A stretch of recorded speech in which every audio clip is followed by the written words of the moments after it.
What's up, guys? Welcome to episode number 158 of the Always Race Day podcast. Got the number right that time. Suck it, everyone that hates on me.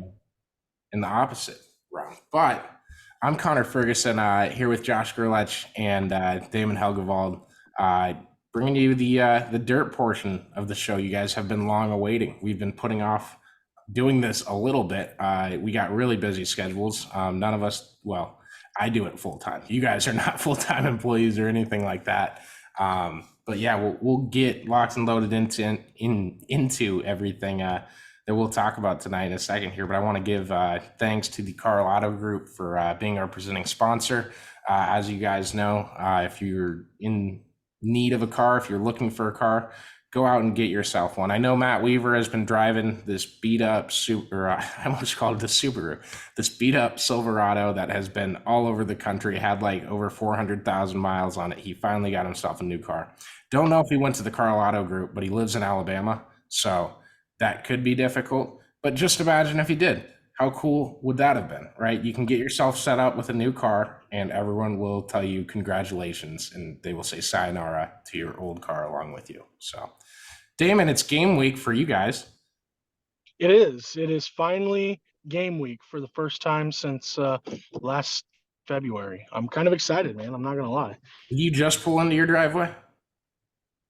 I am currently backing up to pull into the driveway, yes. Okay, so for everyone that didn't get to see this before the show, all I said was it wouldn't be bad for our ratings if you were filming while driving and got into an accident while recording a podcast. But see, you wanted me to get. I did not. I never said that. I said it wouldn't be bad for us. That is what you're manifesting because you want better. No, you're just a rating. You're just a ratings whore. Damon, yeah. If I could hope for you to get into a car crash, you could do it without being on a podcast, and that would be way worse to do the same exact thing without being on the show. Like doing it on the show is more of a positive. You're on the side of history here. I don't think it is. I think it's quite the contrary, actually. No. You're good. Our fans will love that. I don't think they will, but but no, I'm excited, man. I'm looking forward to it. Got a really young team this year, so if I look like I have less hair, it's because I do. Oh, you're going the Matt Campbell approach. Well, I have to. It's the cards that I was dealt. Anyone get investigated over the summer, or are you guys good? No, we don't have any gambling issues here. Okay. Awesome. The announcers on the TV set on Saturday, that's solely an Iowa State thing. That is an Iowa State issue. Yes, program, as we all know, right? Man, oh man, what wild times. Let's it's a good transition here. So talking about wild times, Jade Avedisian wins the Xtreme Outlaw National Midget Series Championship. First ever female to accomplish that feat, winning any kind of national midget dirt racing championship. And she did it at 17 years old. Now, I wanted to bring this up because there's a couple layers to it. So first lap issues, she gets into Chase McDermott. Didn't look like a move you really had to make. It seems like in midget racing that moves that it just shows that drivers don't have patience. And that's the type of moves we're seeing all over the place throughout the entire sport with those cars and with the drivers that are in those cars. And it's not a great look on things, but I wanted to get your guys' opinions. Obviously, that doesn't happen every night. There's good midget races. No one can argue with that. But when a move that the eventual champion made in the finale race, in the race where she's fighting with another competitor to, ultimately win the title on points, she makes a move that wrecks like 14 cars. I don't think I've seen more cars involved in a wreck in my time watching dirt racing, at the very least. Do you guys think that move, that style of driving and what she did takes anything away from that title on Saturday? I say absolutely not. Like, I'm not going to hold her to a higher standard than anybody else. And I mean, you could argue that he could have lifted too, seeing that she was coming up the track, and you don't have any of that issue. But I've never driven a race car, and I don't know, stuff like that's happening quickly. You're a pro iRacing. Yeah, right. You have to keep that. You have to keep that on. Yeah. No, absolutely not. I couldn't even hang with the real pros.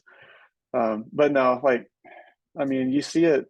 Midgets, they have the big, the Nerf bars on the side, and it's a pretty physical way of racing in those cars as it is. And I mean, everybody has seen the stupid moves that happen fairly often as well. But I don't think that Jade went into that corner, especially on the first lap. And if you listen to her after the race, she talked about how nervous she was and stuff too. So it looked like she probably just made a mistake. And unfortunately for half the field, maybe they had to pay for it. Would she have lost that title? Like, is that was that a possibility? It happened on lap 1, so you could argue either way. Okay. The only reason I ask is, like, we sit here and we talk about drivers making moves to win titles, to win races, right? I get it's on lap 1, but let's say she doesn't make that move. Is there a chance she doesn't win that title then? Yeah, it's a good debate to be had. I will also throw in, and someone's going to get pissed off at this, female sports being on the rise, whatever, however you want to phrase that to your own liking. Her winning that race, I think Bob Poggers tweeted about her. There was big racing journalists and big people in racing that were noticing her winning that title because I think 1 is her age. I think 2 is that she's female, and whether you think that's right or not, that's what is happening. I think if everyone was right in the world, they would be paying attention to it anyways, like we do here. But yeah, it was getting attention because of that. Much like I'm not an asphalt late model guy, but that dude getting hit while the guy's going to go do a burnout that we talked about on the show last night, like that is absolutely something that gets out in these rounds of racing, and 1 is good and 1 is bad, right? And I think you just got to celebrate it and move on and hope that as maturity, as drivers get more mature and older in age, that they'll wisen up. And, you got to teach them that that's not cool either. And obviously, I don't think these kids are just out there doing it because, like, oh, look, I totally doored that guy. Like, got him. Like, I'm a cool kid.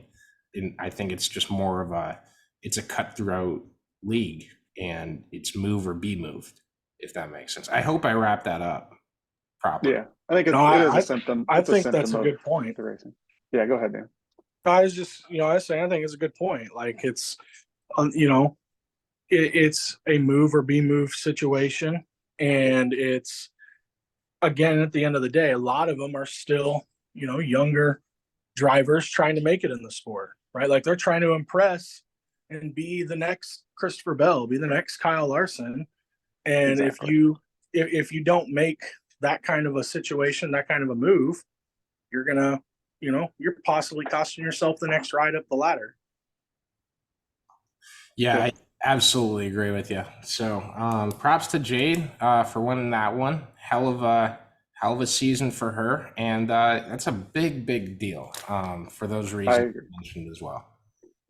Yeah, and I mean, if you like, thankfully I haven't seen a lot of the hate about being a girl and all that stuff. I don't even look at it is a big deal that a there's been far less of it this year. So yes, that's refreshing. Those people that it is a big deal, but she also earned it. Like, take the names off of this. She's got the second most top 10s, second most top 5s, tied for the second most wins in the season. She absolutely earned it. And there was contact in that last race. It is what it is, in my opinion. Awesome. Congrats to her. You guys want to talk a little bit about the World of Outlaws? Do we have enough time? We don't have to take a big break either, do we? We don't have to take a break or anything, but we got a lot to touch on.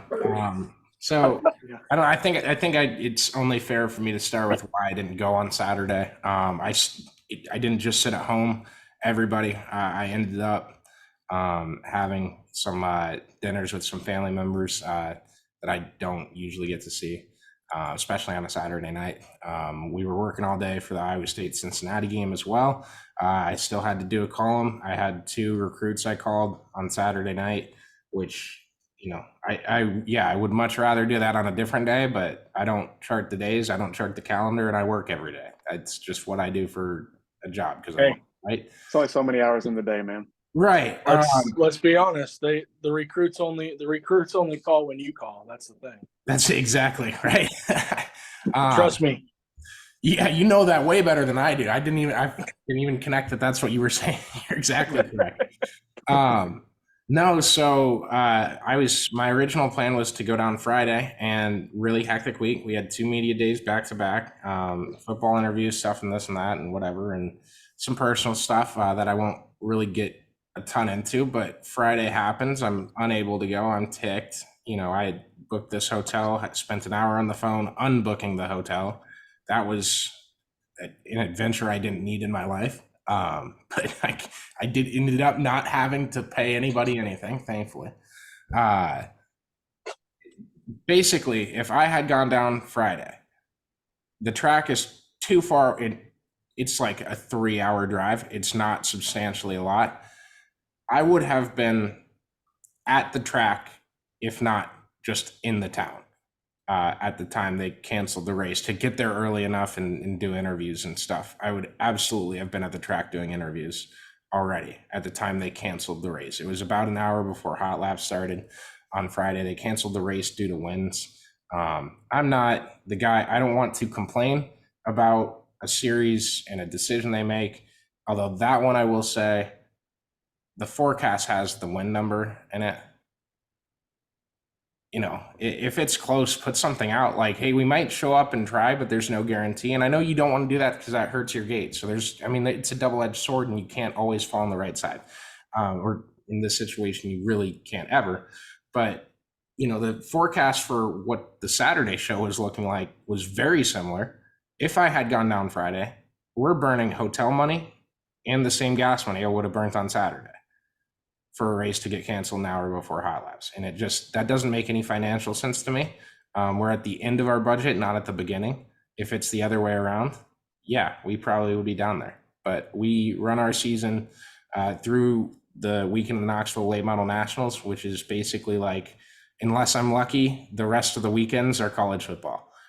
In me working at college football games, not me wanting to sit on the couch and watch them. Unless I'm lucky, the rest of the year is not race weekends because we'd like it to be, but it just can't be sometimes. And, in the future, we want to get to an area where it's different, but we treat how our seasons go as it's like the 9 to 5 nerds like to call them quarters. We treat them quarterly. And the fourth quarter is the first quarter for our 2024 season. And that's why I keep telling you we got big things planned. It's also a country song that we like to sing. So, I think I covered everything personal there that I wanted to get out there about why I didn't go. I hate not going because I want to be there and I want to see all my friends I haven't seen in a month. So I hope you guys all understood that. And I hated to see Donnie Schatz win when I wasn't there. That was cool to see. And I got to watch with my dad and my grandparents and everything. So that was fun. But turned it into a hell of a race too after all the shenanigans and long wait that we they overwatered the track and as Donnie said, like, they're trying to put on a good race. There was over an hour and a half. It was over a 90-minute delay between the B main and I don't know if that's hot laps or the A, but cars on track if you go anywhere over 30 minutes, like, you're kind of like, what are we doing here? I was just really thankful that Dirt Vision was doing that dirt zone thing because I had the midgets and I can't remember what else was on. And I was also watching hockey with my wife and I was like, man, I haven't seen the Outlaws in a little bit. I wonder what's going on. And I went and checked Twitter. David Reif or Dave Reif, I do.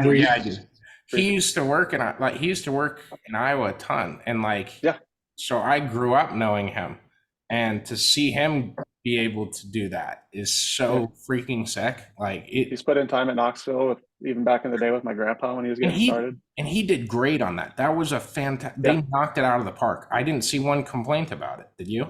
Yeah, no, I saw a lot of positive feedback. I did listen to it for a little while, but like I said, we were also watching hockey, and so I didn't have it the sound on the whole time. But the other race was Xtreme Outlaw Series.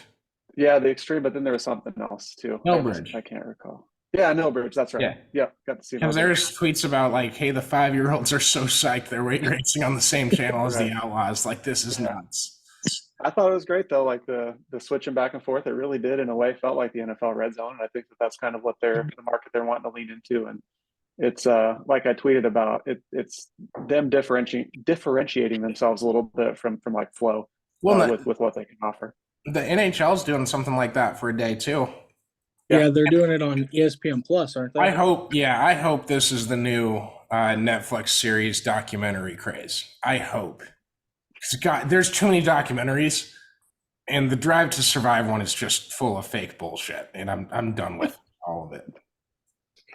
I will say I didn't get a chance to see it, but based on just the Twitter following, like everybody loved it. There was nothing bad, like Connor was saying, nothing bad was said about it. It's really cool to see. Do you think that this is something they're going to continue to do moving forward?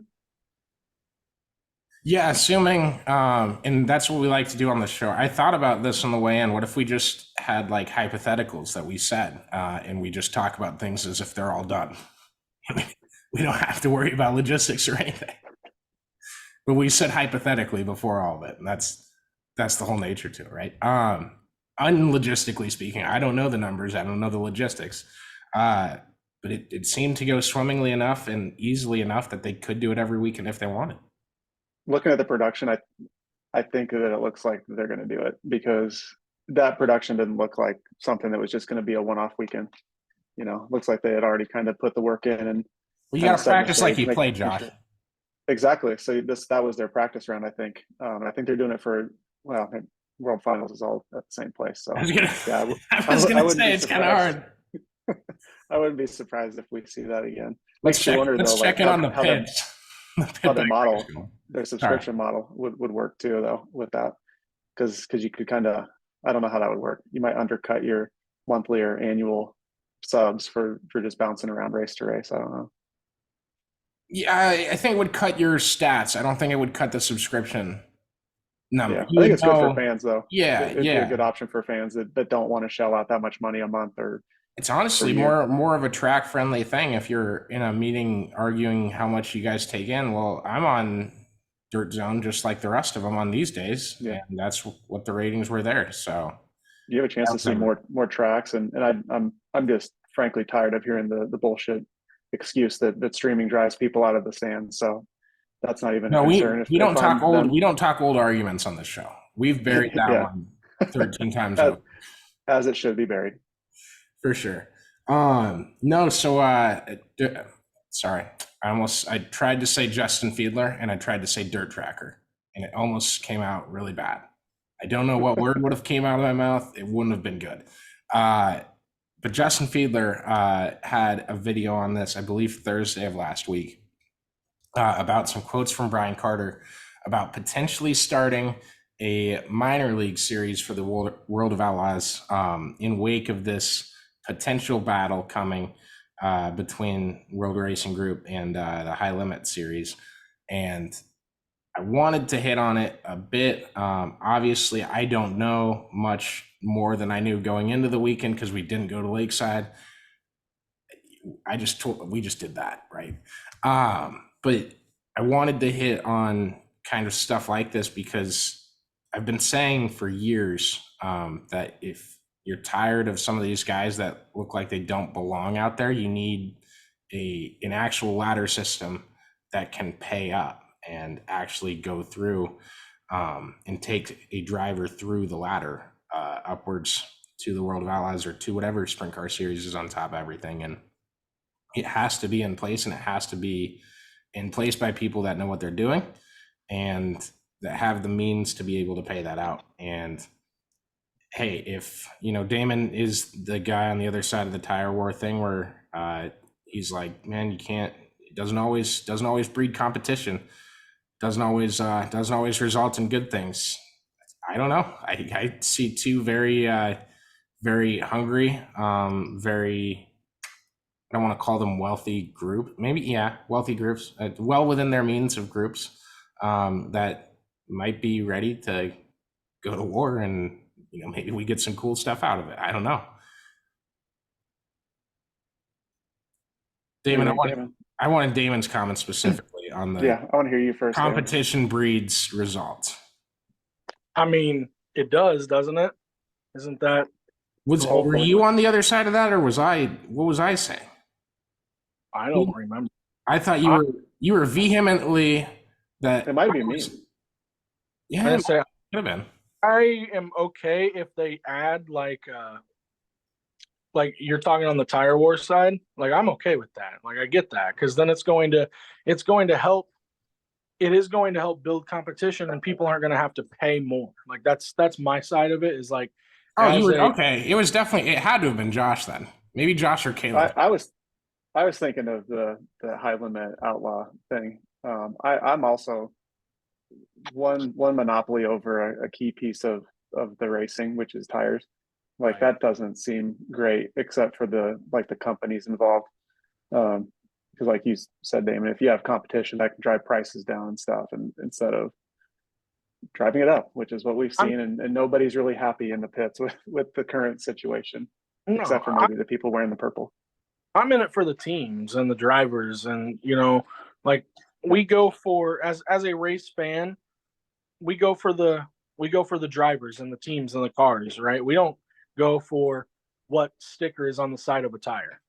Like, that's we don't do that. And so I think if they want to add a minor league series, why not? Think about some of the drivers that are currently in the Outlaws, like, that are full-time with the Outlaws, right? Donnie Schatz is any day now. Any day he could break out. He's a classic AAA racer. Any day now, Donnie Schatz is going to sit out of that car, right? It's a joke, everybody. Any day Donnie Schatz is going to sit out of that car. I got your joke, Connor. You did not find it funny. I saw that thing. Not a fan.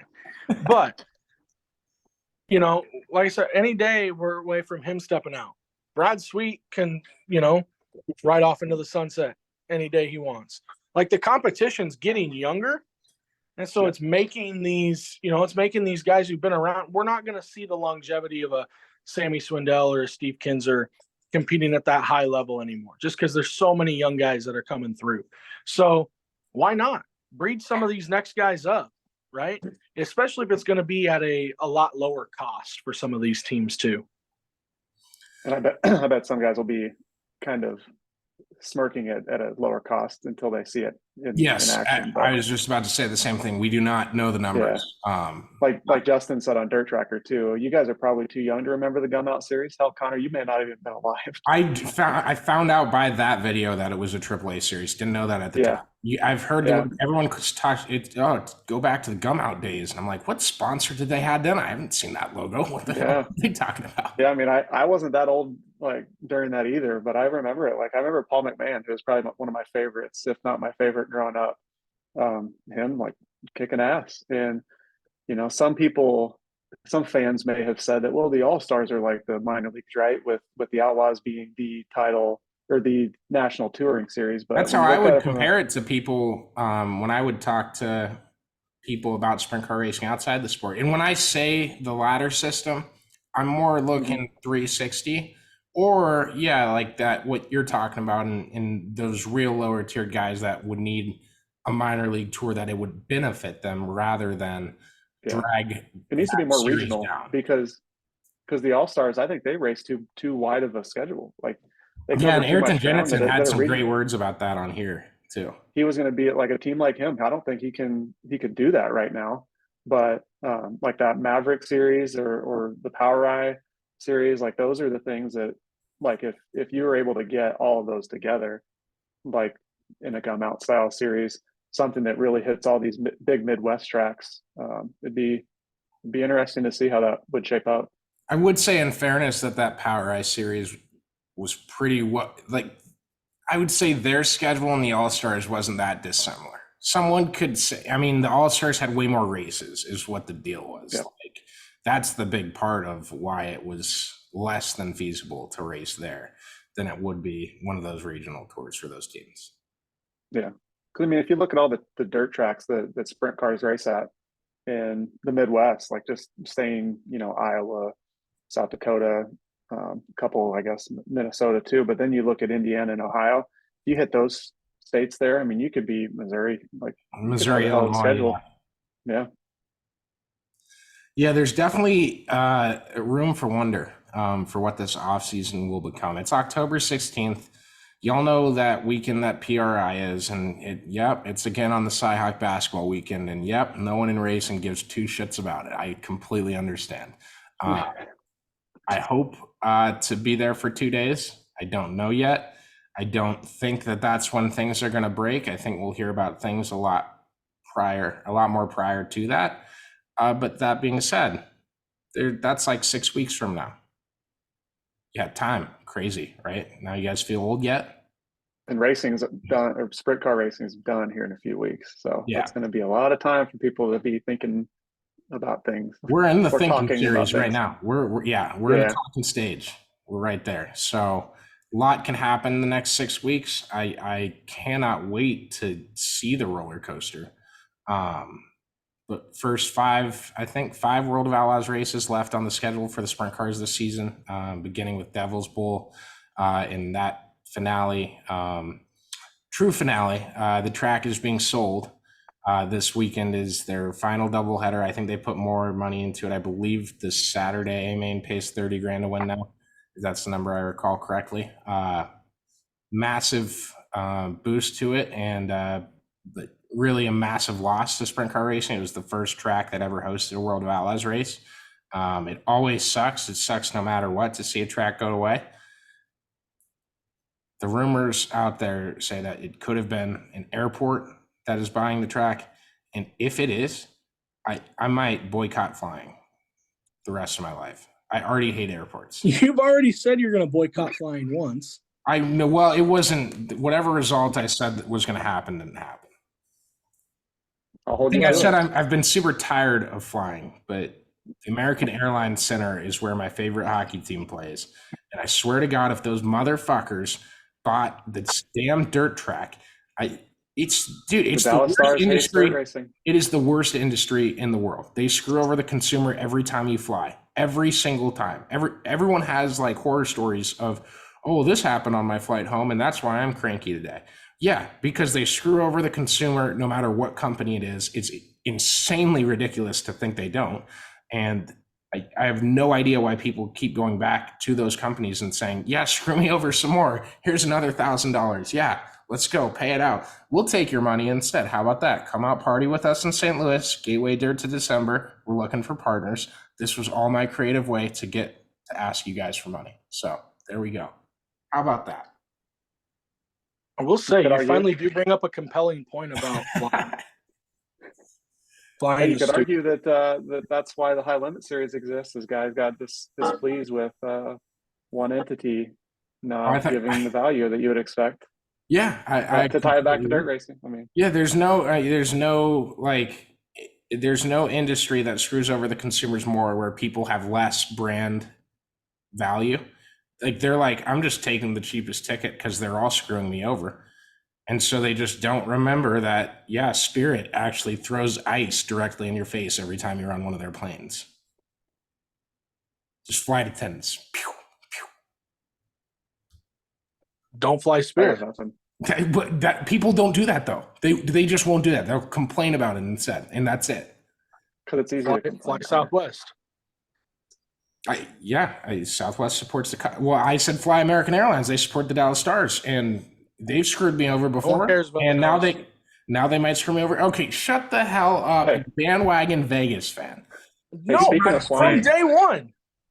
Speaking of flying, we glossed right over how fast Donnie was going at the end of that race after he had fallen back. Yeah, at Lakeside. because he went back. dropped He like went a back to rock, and then he sixth. was I've hauling never ass seen at the that. end. And he basically said like the track was going to come in at one point. I just wasn't going to be the dude that made it come in. It's very smart. He did not have any time left. Donnie's great. Donnie Yeah, it was good is to- so much fun to listen to now. Yeah, he's kind of entered the I don't give a fuck stage and just says Yes.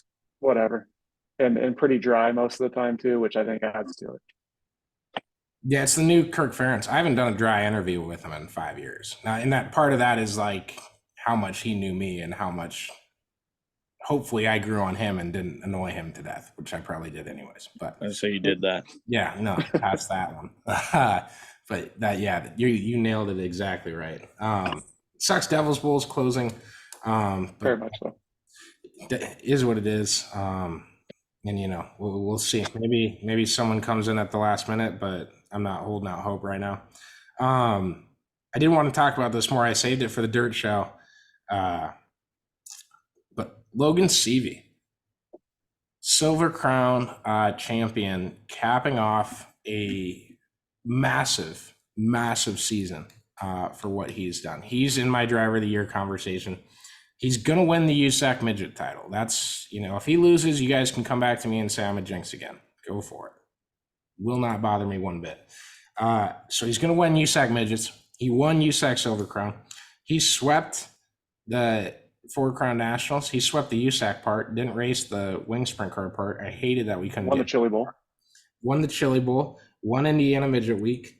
Yeah, and there was that, I think Walker tweeted about it. There was that, hold on. Let me see if it said the race. I had it written down on my notes. Okay, I don't know the tracks they were at, but he won a USAC midget race and a Silver Crown race in the same day. Different tracks. Yeah, I drove in. I'm not as brushed up on him. I know exactly. Yeah, I know exactly what you're talking about. I think everybody, or most people, will too. I just can't remember the name of it like you. Yeah, he's in my driver of the year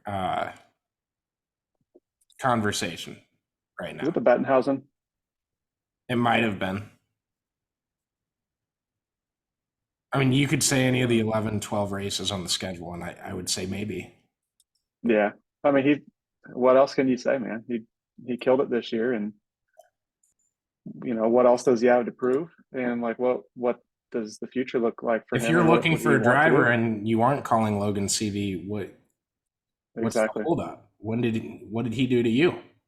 Yeah, he seems like a sprint car guy, so I'm curious to see if he wants to kind of make that step into like the wing cars next, because I don't think he's gotten the most opportunities in that, or at least for a long period of time. But you've seen with Wyndham and Sunshine, KTJ too, guys that are making that next step. And I mean, he's shown with all the stuff that he's done this year. I mean, I think that right opportunity, he could definitely be one to watch. Yeah, I think so. That'd be probably one of my more intriguing stories of the year going into 2024.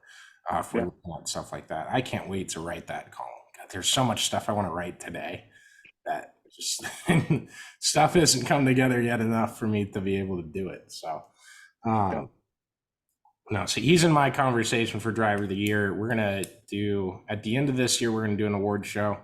We're working on details of that and brainstorm. If you guys have award ideas, we might do Pennsylvania Dumbass of the Year. We might just do Dumbass of the Year. Might 2 separate awards. Who knows? If you have any, let us know. We'll let you have like the presenting sponsorship for that award per se. If you send us the idea, you will be credited with the idea is what I'm trying to tell you. We're gonna have new sprint car rankings out this week. Damon's on that. He's been preparing for the season with a lot of young pups. And then I got to figure out who my driver of the year will be, because it's going to come down to Logan Seavey, Kyle Larson, that RTJ dude. That's pretty cool guy, and that Bobby Pierce guy that I talk about all the time. I think it's Freddie Raymer. Oh, shut the fuck up. God damn it. Hey, he's top 5. Yeah.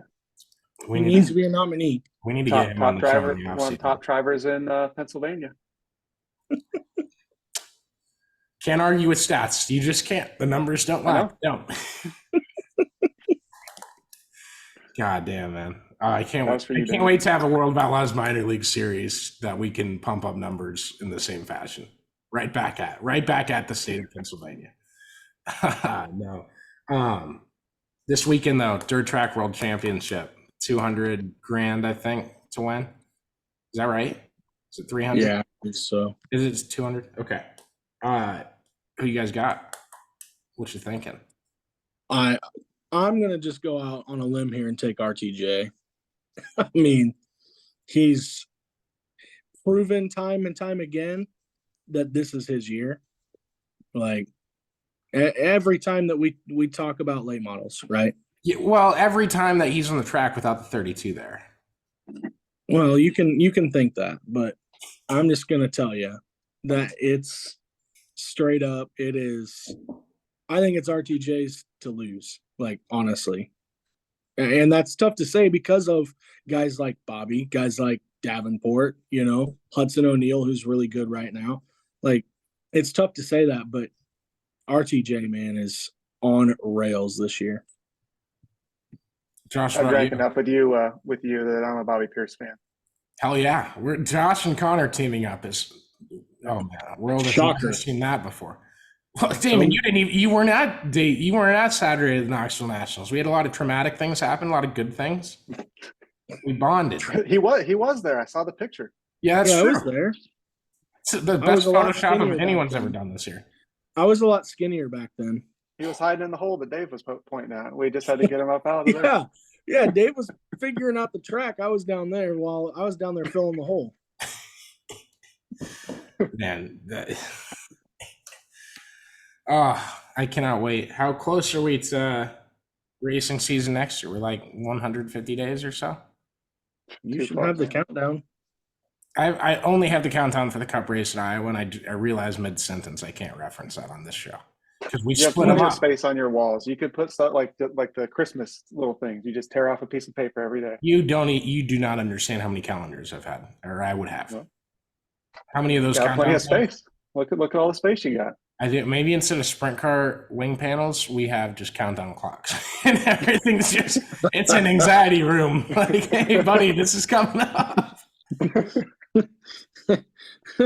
That's gonna definitely help out your anxiety. Yeah, that's what I'm saying. I'm just realizing I'm crying laughing at how like scary that would be for me. Oh man, that was a good show. I think you guys got anything else you wanted to say? I'm good. I think I'm good, man. Awesome. Well, thank you guys for listening. Send us questions if you want. I can't promise we'll be back later this week. We might be. It might be me doing a solo thing again. Let us know what you want to see. Let us know if you like it better once a week or not. And hopefully we got to your favorite driver, your favorite series. And if we didn't, just constantly tweet us about how stupid we are for not thinking that Freddie Raymer should be in their top 25. Pull, okay? That's all you got to do, and you'll get mentioned on the show. What can I say? So we've seen that feedback, right? That's right. Appreciate y'all for following along. Hope you enjoyed. Thanks, guys.